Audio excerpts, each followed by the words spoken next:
Kota Ambon diharapkan jadi role model pendidikan karakter anak.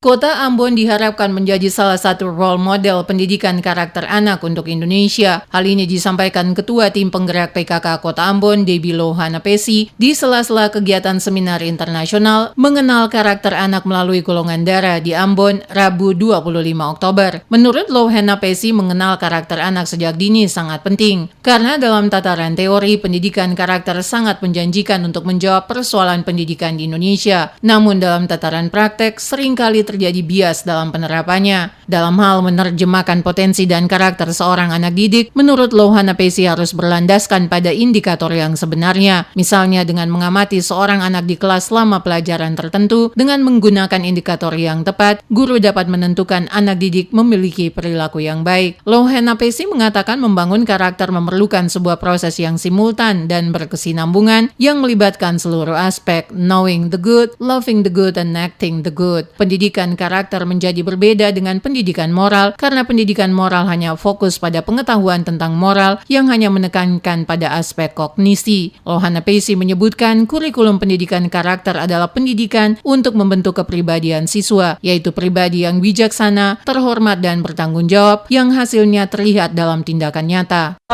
Untuk pembinaan karakter ini memang dimulai dari anak sebenarnya 0 tahun tuh sudah mulai. Jadi mereka seperti kaset kosong yang diisi pembinaan mereka dengan baik dan dilihat dengan karakter yang memang bawaan dari gen orang tuanya, ya, dari gen rumah. Kemudian dilanjutkan ketika mereka dititip di PAUD, ya.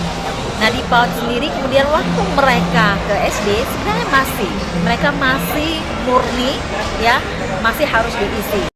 Debbie Lohanapesi menambahkan mengajarkan anak-anak kecil ibaratnya seperti menulis di atas batu yang akan terus berbekas sampai usia tua, sedangkan mengajarkan orang dewasa diibaratkan seperti menulis di atas air yang akan cepat sirna dan tidak berbekas. Karena itu karakter yang berkualitas perlu dibentuk dan dibina sejak usia dini, karena usia dini merupakan masa kritis bagi perkembangan selanjutnya. Penanaman moral melalui pendidikan karakter sedini mungkin kepada anak-anak adalah kunci utama membangun bangsa.